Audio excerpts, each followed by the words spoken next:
Gostaria de pedir que o irmão Alex orasse por nós, por favor.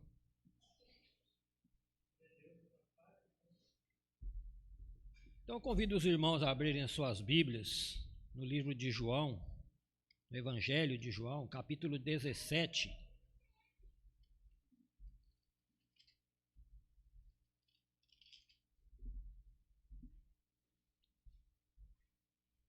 Um dos textos, capítulos mais conhecidos da Bíblia Sagrada, da Palavra de Deus.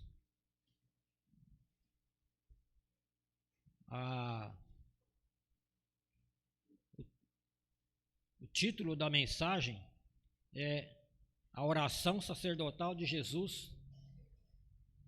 Algumas versões da Bíblia, esse texto, esse capítulo tem o mesmo título. Na Bíblia da ACF, da Almeida Corrigida, é um pouco diferente, está a oração intercessória de Jesus. Mas é um trecho bastante conhecido realmente. Vamos ler então. Jesus falou assim, e levantando seus olhos ao céu, e disse: Pai, é chegada a hora, glorifica a teu Filho, para que também o teu Filho te glorifique a ti. Assim como lhe deste poder sobre toda a carne, para que dê a vida eterna a todos quantos lhe deste. E a vida eterna é esta, que te conheçam a ti só, por único Deus verdadeiro, e a Jesus Cristo a quem enviaste. Eu glorifiquei-te na terra, tendo consumado a obra que me deste a fazer. E agora glorifica-me tu, ó Pai, junto de ti mesmo, com aquela glória que tinha contigo antes que o mundo existisse. Manifestei o teu nome aos homens que do mundo me deste. Eram teus, e tu nos deste, e guardaram a tua palavra. Agora já têm conhecido que tudo quanto me deste provém de ti, porque lhes dei as palavras que tu me deste, e eles as receberam, e têm verdadeiramente conhecido que saí de ti, e creram que me enviaste. Eu rogo por eles, não rogo pelo mundo, mas por aqueles que me deste, porque são teus. E todas as minhas coisas são tuas, e as tuas coisas são minhas, e neles sou glorificado. E eu já não estou mais no mundo, mas eles estão no mundo, e eu vou para ti. Pai Santo, guarda em teu nome aqueles que me deste, para que sejam um, assim como nós. Estando eu com eles no mundo, guardava-os em teu nome. Tenho guardado aqueles que tu me deste, e nenhum deles se perdeu, senão o filho da perdição, para que a Escritura se cumprisse. Mas agora vou para ti, e digo isto no mundo, para que tenham a minha alegria completa em si mesmos. Dei-lhes a tua palavra, e o mundo os odiou, porque não são do mundo, assim como eu não sou do mundo. Não peço que os tires do mundo, mas que os livres do mal. Não são do mundo, como eu do mundo não sou. Santifica-os na verdade, a tua palavra é a verdade. Assim como tu me enviaste ao mundo, também eu os enviei ao mundo.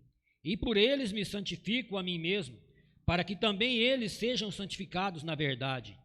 E não rogo somente por estes, mas também por aqueles que pela tua palavra hão de crer em mim, para que todos sejam um, como tu, ó Pai, o és em mim e eu em ti, que também eles sejam um em nós, para que o mundo creia que tu me enviaste. E eu dei-lhes a glória que a mim me deste, para que sejam um, como nós somos um. Eu neles e tu em mim, para que eles sejam perfeitos em unidade, para que o mundo conheça que tu me enviaste a mim, e que os tens amado a eles, como me tens amado a mim. Pai, aqueles que me deste, quero que, onde eu estiver, também eles estejam comigo, para que vejam a minha glória que me deste, porque tu me amaste antes da fundação do mundo. Pai justo, o mundo não te conheceu, mas eu te conheci, e estes conheceram que tu me enviaste a mim, E eu lhes fiz conhecer o teu nome, e lhe o farei conhecer mais, para que o amor com que me tens amado esteja neles e eu neles esteja. Amém.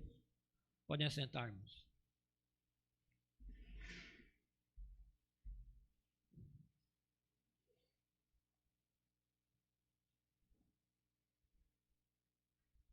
Irmãos, é bem notório, né, que nós vivemos um tempo em que a oração tem sido bastante desvalorizada, deixada de lado, né?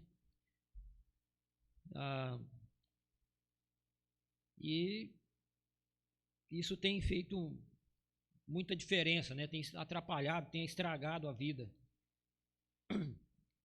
dos crentes, a falta de oração. Ela tem sido valorizada, muitas vezes até em favor de uma religiosidade, né? Só aparente, aquela que procura apenas holofotes, né? O escritor James C. Hunter, um livro bastante conhecido, que se chama O Monge e o Executivo, ele enfatiza a importância de tirar tempo para a oração, retirando-se espiritualmente, e afirma que atualmente existe grande necessidade de 3 premissas: oração, trabalho e silêncio.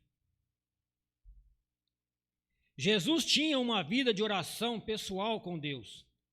Antes de tudo, Jesus orava, e antes de ir para a cruz também orou. Nesta oração, do capítulo 17 de João, Jesus mostrou que é sacerdote e intercedeu por seus seguidores. Como cristãos, temos muitos motivos de oração. Diariamente nós temos novos motivos, né, de oração. Temos motivos novos, temos motivos antigos, né, e cada dia eles se renovam.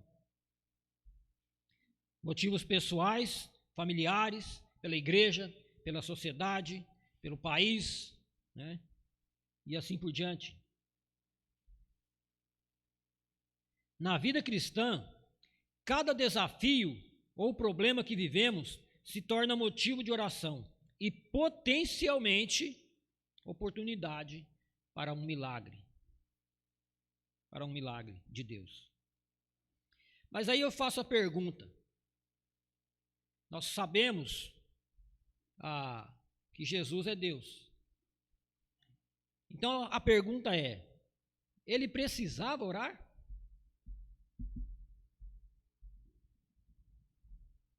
Jesus precisava orar?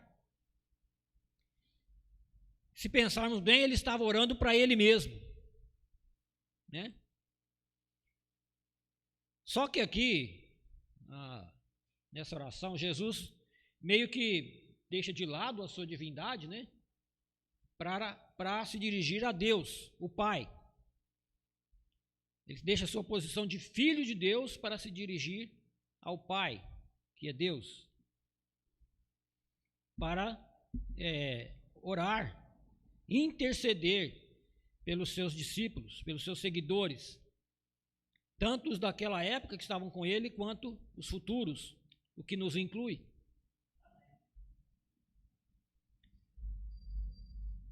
Mas ele precisava mesmo orar? Não, ele não precisava orar. Mas ele orou. Mas então por que ele orou? Para nos dar exemplo. Para mostrar que nós, como seres humanos, como homens fracos, falhos, degenerados, precisamos orar muito mais do que temos orado, mas muito mesmo. Então nós vamos ver aqui alguns motivos da oração de Jesus. Vamos aprender alguns motivos através da oração de Jesus. Em primeiro lugar, Jesus orou porque ele precisava contemplar a glória de Deus. Quem não? Quem não? Eu preciso. Então, o primeiro motivo, ele precisava contemplar a glória de Deus. E nós muito mais. Nós podemos ver isso no verso de 1 a 5. Ele diz: Jesus falou assim e, levantando seus olhos ao céu, disse: Pai, é chegada a hora, glorifica a teu filho, para que também o teu filho te glorifique a ti. Assim como lhe deste poder sobre toda a carne, para que dê a vida eterna a todos quantos lhe deste. E a vida eterna é esta, que te conheçam a ti só, por único Deus verdadeiro, e a Jesus Cristo, a quem enviaste. Eu glorifiquei-te na terra, tendo consumado a obra que me deste a fazer. E agora glorifica-me tu, ó Pai, junto de ti mesmo, com aquela glória que tinha contigo antes que o mundo existisse. Ele orou porque ele precisava ver, ele precisava sentir a glória de Deus, o próprio Jesus Cristo, Deus. Enquanto ele se colocou na condição humana, Jesus se viu necessitado da sua glória celestial. A única forma de reconquistar esta glória durante o tempo que estava na terra seria através de oração. O próprio Jesus Cristo. E nós, como meros seres humanos, meros homens fracos, né? Muitas vezes negligenciamos a oração. A oração nos leva a contemplar a glória de Deus. Quando oramos, deixamos de olhar para as circunstâncias que nos cercam. Todas elas. Financeiros, problemas de saúde, todos, quaisquer um, todos eles ficam em segundo plano. Devem ficar quando estamos orando. Então nós deixamos de olhar para as circunstâncias ao nosso redor para focar na presença de Deus. Nós colocamos o nosso pensamento, a nossa confiança, né? Nós focamos em Deus, buscando a presença dEle. Porque se olharmos só para os problemas, se olharmos os problemas, nem precisa ser só os problemas, né? Ficamos abatidos, tristes, desanimados. Mas quando nós fixamos em Cristo, em Deus, nós recebemos ânimo.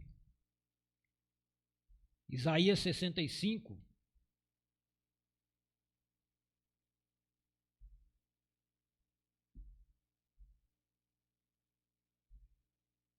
verso 24.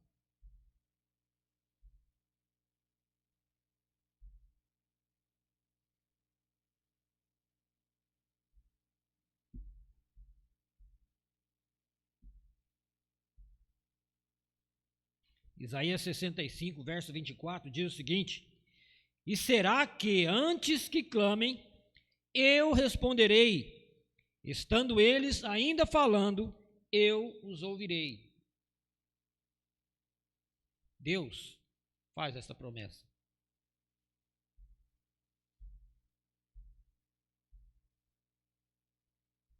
Você gostaria de contemplar a glória de Deus? Ore. Ore mais.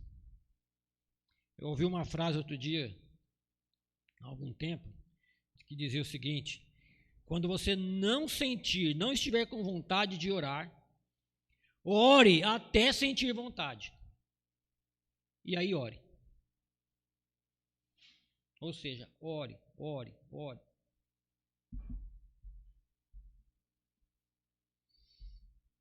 Em segundo lugar, Jesus orou para que seus discípulos estivessem firmados na sua palavra. Ele orou por nós, para que nós estivéssemos firmados na sua palavra. Versos 6 a 17.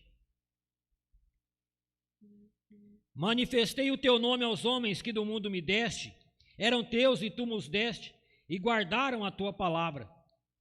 Agora já têm conhecido que tudo quanto me deste provém de ti, porque lhes dei as palavras que tu me deste, e eles as receberam, e têm verdadeiramente conhecido que saí de ti, e creram que me enviaste. Eu rogo por eles, não rogo pelo mundo, mas por aqueles que me deste, porque são teus, e todas as minhas coisas são tuas, e as tuas coisas são minhas, e neles sou glorificado. E eu já não estou mais no mundo, mas eles estão no mundo. E eu vou para ti. Pai Santo, guarda em teu nome aqueles que me deste, para que sejam um, assim como nós. Estando eu com eles no mundo, guardava-os em teu nome. Tenho guardado aqueles que me deste, e nenhum deles se perdeu, senão o filho da perdição, para que a Escritura se cumprisse. Mas agora vou para ti, e digo isto no mundo, para que tenham a minha alegria completa em si mesmos. Dei-lhes a tua palavra, e o mundo os odiou, porque não são do mundo, assim como eu não sou do mundo. Não peço que os tires do mundo, mas que os livres do mal. Não são do mundo, como eu do mundo não sou. Santifica-os na tua verdade. A tua palavra é a verdade. A pessoa do Senhor Jesus Cristo revela a palavra de Deus. O próprio Senhor Jesus Cristo revela a palavra de Deus. Vejam o que diz lá em João capítulo 1, verso 1.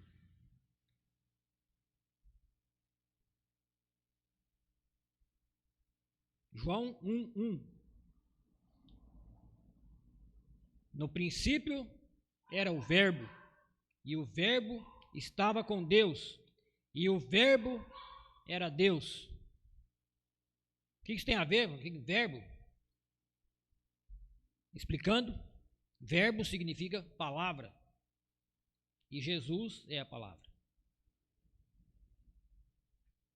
O verso 14 diz o seguinte: e o verbo, a palavra, Jesus, se fez carne e habitou entre nós, e vimos a sua glória, como a glória do unigênito do Pai, cheio de graça e de verdade. A pessoa do Senhor Jesus Cristo revela a palavra de Deus. Por isso Jesus pede tanto a Deus que sua palavra permaneça em seus discípulos. Ele sabia que o poder de suas palavras ecoaria no coração de seus seguidores, através da pregação, através do testemunho, por todas as gerações dali para frente. Tinha a certeza de que, se partisse de volta à sua glória celestial, suas palavras continuariam atuando na terra. Ele tinha certeza. Por isso ele orava. Alguém disse: quem não lê a Bíblia não tem assunto para conversar com Deus. Então é preciso não só orar, mas também ler a Bíblia. Porque para orar, você tem que ter assunto para conversar com Deus. Porque orar é conversar com Deus. Então é preciso ler a Bíblia para conversar com Deus sobre os assuntos de Deus.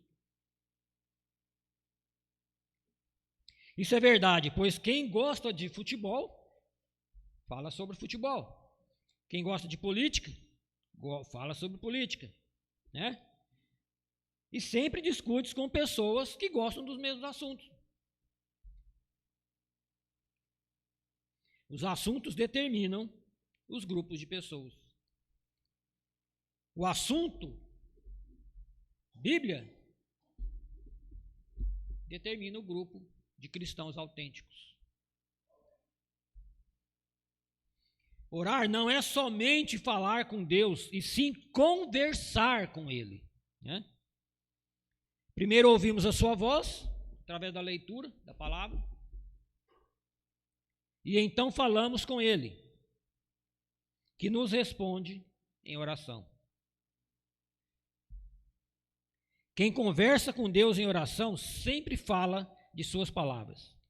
Quando lemos a Bíblia, conhecemos as promessas de Deus para as nossas vidas. E em oração pedimos a Deus estas bênçãos.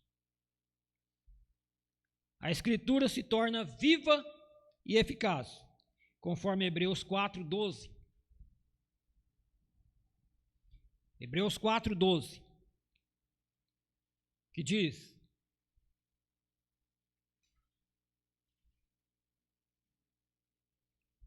porque a palavra de Deus é viva e eficaz, e mais penetrante do que espada alguma de dois gumes, e penetra até a divisão da alma e do espírito, e das juntas e medulas, e é apta para discernir os pensamentos e intenções do coração.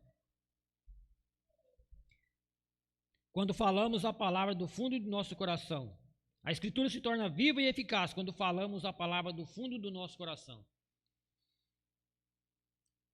Porque a boca fala do que está cheio do coração, conforme Lucas 6:45.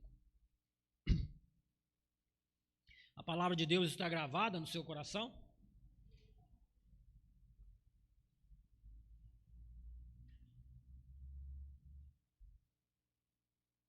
Terceiro motivo por que Jesus orou.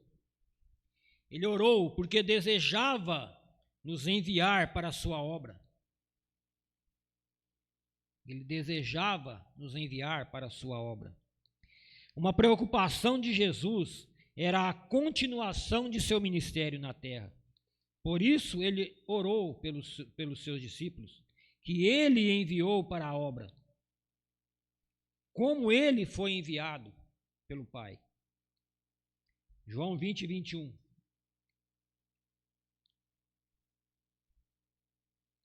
Disse-lhes, pois, Jesus, João 20:21, paz seja convosco, assim como o Pai me enviou, também eu vos envio a vós. Então ele orou porque ele enviou os discípulos e ele queria que eles estivessem fortalecidos, preparados. Então ele orou pelos discípulos. Isso nos inclui, como eu já disse. Naqueles dias, a presença de Deus no mundo estava marcada pela pessoa de Jesus. Mas quando voltasse para os céus, seus discípulos continuariam sua obra através e com a ajuda do Espírito Santo. Então Jesus ia voltar para o céu, né? Esse é o que estava definido, já escrito, decidido. E os discípulos, aqueles discípulos, e nós hoje, temos que continuar a obra dele. E para isso nós precisamos e teremos a ajuda do Espírito Santo. Um dos maiores motivos de oração da igreja, que certamente é o clamor de todo pastor ou líder espiritual, é por pessoas para ajudar na obra de Deus. E é a maior necessidade da igreja hoje em dia. Jesus mesmo ensinou que devemos rogar ao Senhor da seara que mande mais trabalhadores para a sua seara. Mateus 9:38.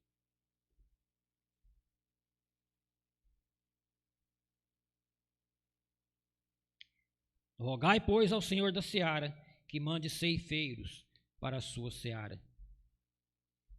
Primeiramente, devemos ter a consciência de que o dono da igreja é Jesus. O dono da igreja é Jesus, que a comprou com o seu sangue, e nós somos apenas seus servos. Somos apenas servos.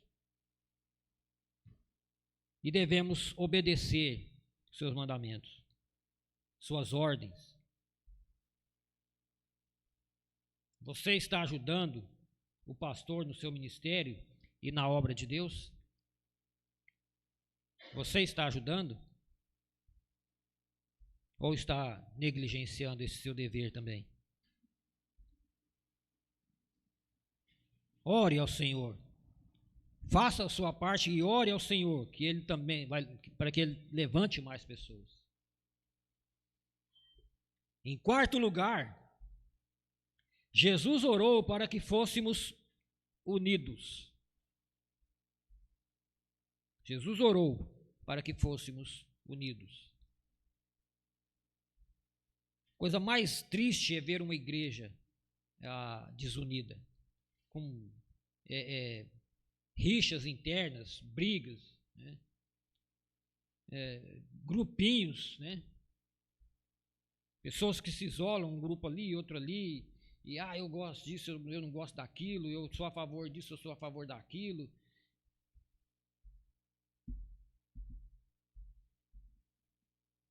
Coisa mais triste, horrível. Um sério problema que Jesus percebeu foi a fragilidade de seus seguidores. Então orou a Deus pela unidade dos discípulos. Ele sabia que se estivessem unidos, seriam fortes, mas separados, fracassariam no seu chamado. Vamos ver Eclesiastes 4:12.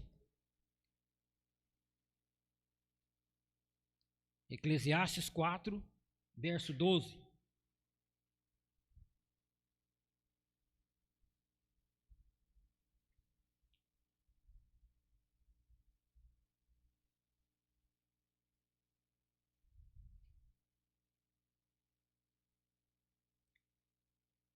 Está escrito assim: e se alguém prevalecer contra um, os dois lhe resistirão. O cordão de 3 dobras não se quebra tão depressa.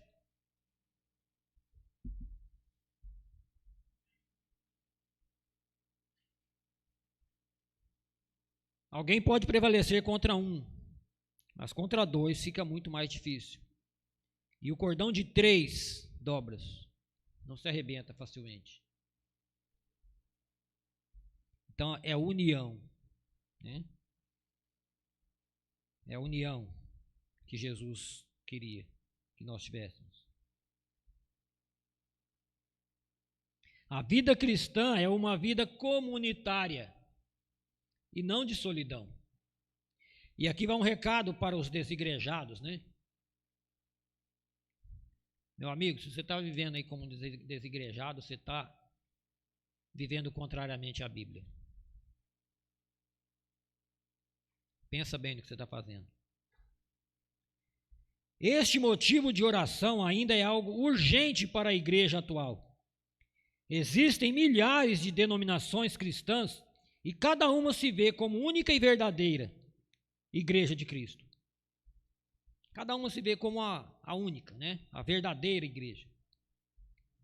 A consequência disso tem sido um cristianismo individualizado. As pessoas estão desacreditando nas igrejas e tanto deixam suas comunidades de fé, como trocam de igreja facilmente. Ou até ficam sem congregar.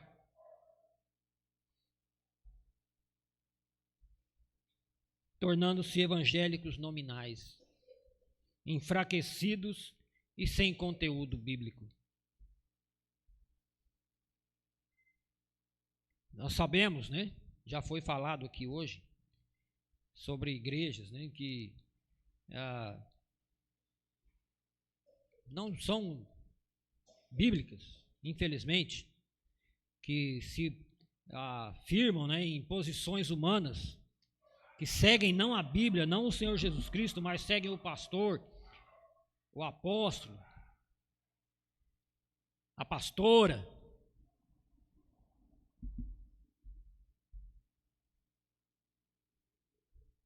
E deixam a palavra de Deus de lado. O diabo sabe como enfraquecer uma igreja e ele usa essas coisas, as divisões, as picuinhas, para desunir os membros. que tudo o que acontecer a partir disso será confusão e desânimo. E essa confusão e esse desânimo tomará conta de todos. E aí ele destrói a igreja. Provérbios 26, 21.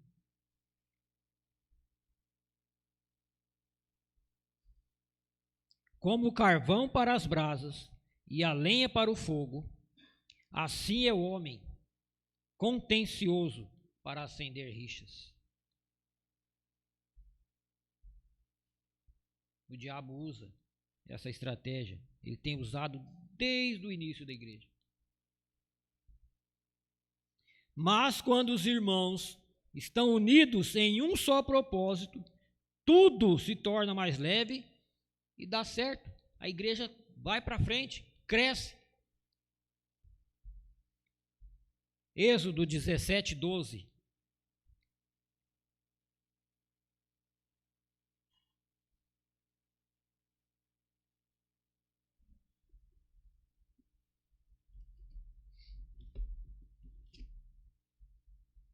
Êxodo 17, 12.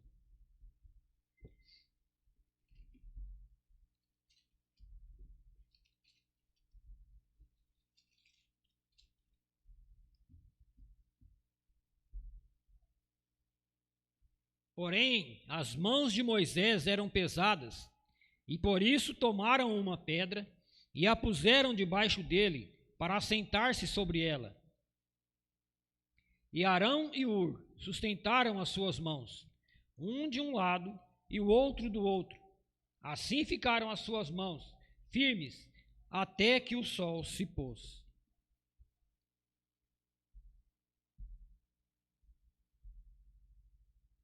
O pastor trabalha pela igreja, né? Ele faz tudo que pode, mas ele precisa de ajuda. Invariavelmente, ele vai se sentir cansado. Ele vai precisar de ajuda. O ideal seria que ele nunca se cansasse, né? Que tivesse sempre ajuda para não precisar chegar ao ponto de cansar-se. Mas é o que mais acontece. Se ele tiver ajuda, as coisas vão acontecer, né? A igreja vai desenvolver melhor, mais rápido. O nome do Senhor, o nome de Deus vai ser glorificado.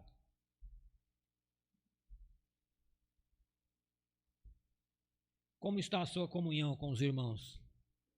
Você tem prazer em estar em comunhão com os irmãos?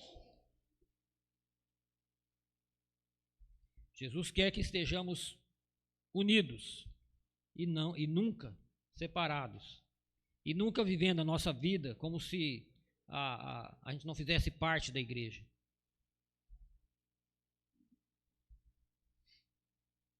Em quinto lugar e último, pelo menos na nossa mensagem, né? Jesus orou para revelar a vontade soberana de Deus.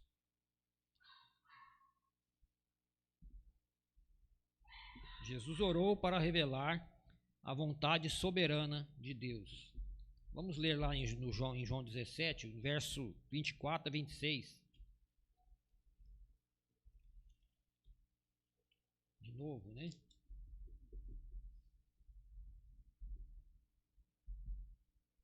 Diz o seguinte: Pai, aqueles que me deste, quero que, onde eu estiver, também eles estejam comigo, para que vejam a minha glória que me deste, porque tu me amaste antes da fundação do mundo. Pai justo, o mundo não te conheceu, mas eu te conheci, e estes conheceram que tu me enviaste a mim, e eu lhes fiz conhecer o teu nome, e lhe o farei conhecer mais, para que o amor com que me tens amado esteja neles, e eu neles esteja. Jesus orou para revelar a vontade soberana de Deus. Uma dúvida, uma terrível dúvida, pairava sobre a mente dos discípulos. naquele momento, em que eles sabiam, né? Jesus já tinha falado para eles que ele ia, algum momento ia deixá-los. Então a dúvida era, como seria a vida deles sem Jesus? Porque viver ali ao lado dele, na presença dele, realizando aqueles milagres, né? Conquistando todo mundo, com aquela simpatia dele, era maravilhoso. Mas e aí? E depois, quando ele fosse embora? Como eles iam fazer? Como eles iam viver? Do quê? O que eles iam fazer?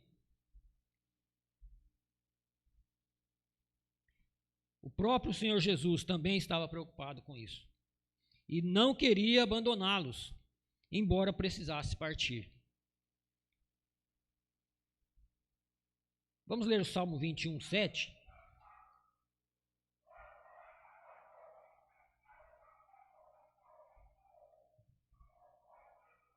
Faltava aos discípulos confiança, né? Faltava confiança nas promessas de Cristo. Uma das promessas que ele provavelmente deve ter feito a eles era de estar sempre com eles. E que por esse fato, se eles também estivessem com ele, eles nunca vacilariam, nunca se perderiam, né? Se afastariam ou teriam como perder a comunhão com ele. Então diz o verso 7 do capítulo 21, do Salmo 21, porque o rei confia no Senhor e pela misericórdia do Altíssimo nunca vacilará. Então quem está na presença de Deus, quem está com a presença de Jesus no coração, na mente, nunca vacilará. Então seus discípulos precisavam conhecer a vontade de Deus para as suas vidas. Além de conhecer a vontade de Deus, os discípulos precisavam conhecer o poder de Deus. Os discípulos precisavam conhecer o poder do nome de Jesus, que manifesta o poder de Deus. Conforme o verso 26 de João 17. Da mesma maneira que é difícil encontrar alguém sem o endereço e o nome, sem o nome e o endereço da pessoa, viver a fé cristã sem saber a vontade de Deus ou sem o poder de Deus também é impossível.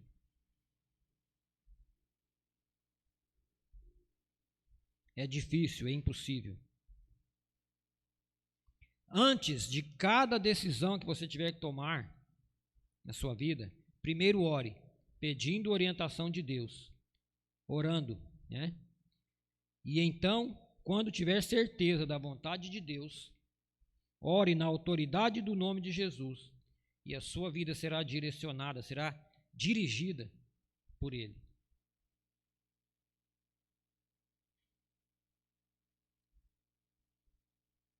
Mas não fique rebelde, né? Se ele disser para você fazer algo que você não quer. Ou se o que ele disser não for exatamente o que você gostaria de fazer. Você está precisando tomar uma decisão? Ore. Deus não quer que estejamos confusos e tenha resposta para todas as nossas dúvidas, incertezas, problemas, dificuldades. Vamos orar como Jesus orou. Vamos seguir o exemplo dele. Ele não precisava orar, mas ele orou para nos dar exemplo. Tanto que deixou um modelo, né, de oração.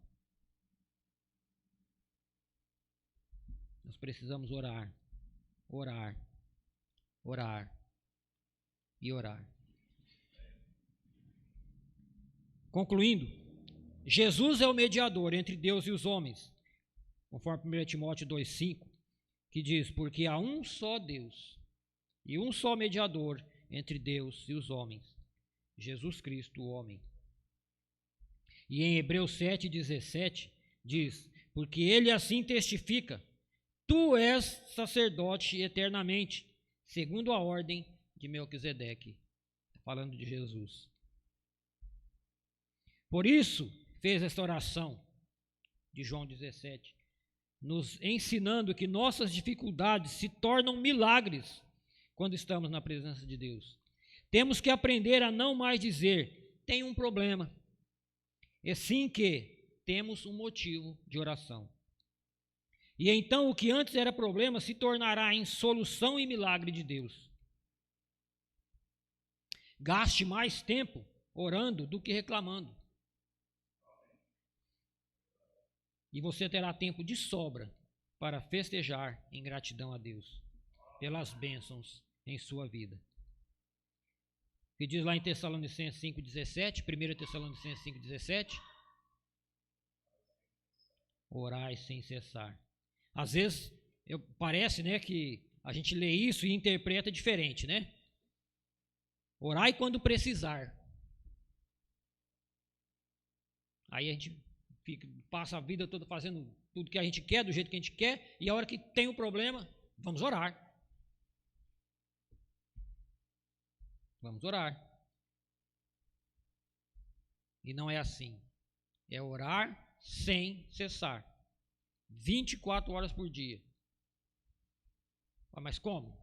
Nós sabemos como, né? Para orar, necessariamente, não é preciso estar no templo, nem no seu quarto. É bom que seja assim, é melhor, mas não tem que ser. Você pode orar, né, só em pensamento. No seu trabalho, você pode tirar um tempinho lá, ir num lugar afastado lá e baixar a cabeça e orar. Muitas vezes eu já me tranquei no banheiro do trabalho, né, para orar.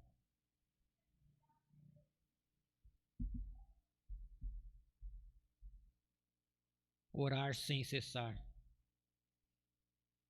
Você tem a prática da oração? Ore sempre, não somente quando precisar. Amém? Vai, Gilson.